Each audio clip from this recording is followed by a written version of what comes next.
have some Bible commentary by Albert Barnes. He said this: "The account which follows is a record of the first internal dissension which occurred in the Christian church.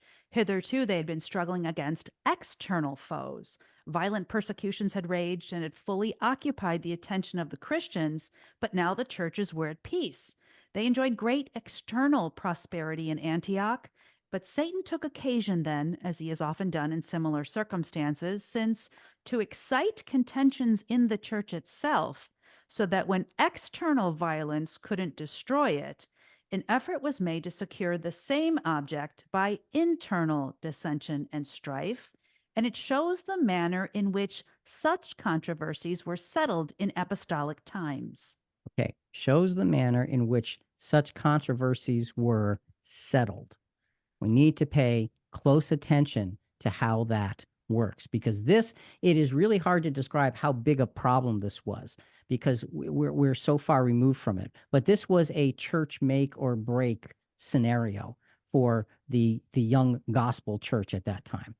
Our long held biases may not only skew our personal capacity to embrace complete truth, but they can also, because of their deeply rehearsed strength, every bias has a deeply rehearsed strength. Because of that, it can press others to either comply or go away.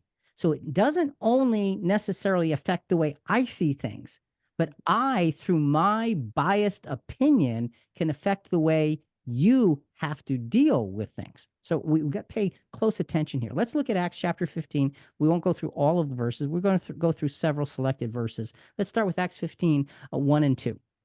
Some men came down from Judea and began teaching the brethren, unless you are circumcised according to the custom of Moses, you cannot be saved.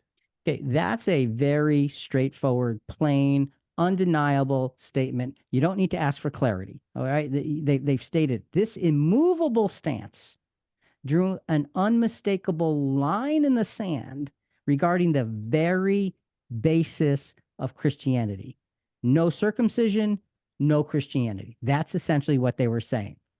Such a dramatic stance is often met with a similarly immovable opposing stance. Let's go on to verse 2. And when Paul and Barnabas had great dissension and debate with them.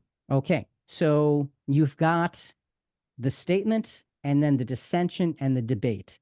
And people notoriously leave it here and just fight.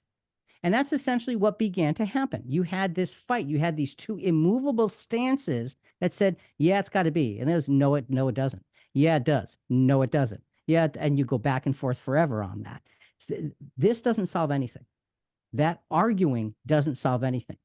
And here's why this is such an important circumstance, because in this case, something else happened. Jonathan, let's go back to verse 2. The brethren determined that Paul and Barnabas and some others of them should go up to Jerusalem to the apostles and elders concerning this issue. Now, that's a great idea because this was becoming so contentious locally. We need to talk this out, find out the Lord's will on the matter. Let's go to Jerusalem, gather the spiritual minds of our time. We'll reason it out by listening to both sides. Let's hear what they have to say. All right. Okay. That's a powerful, powerful idea because our building walls instead of bridges is such a fundamental and common practice in our day. We need to really, really pause a moment here and see why these Jewish Christians held this belief. One of the most fundamental aspects of being able to listen so that you cannot build a wall is to understand why someone thinks the way they think. So let's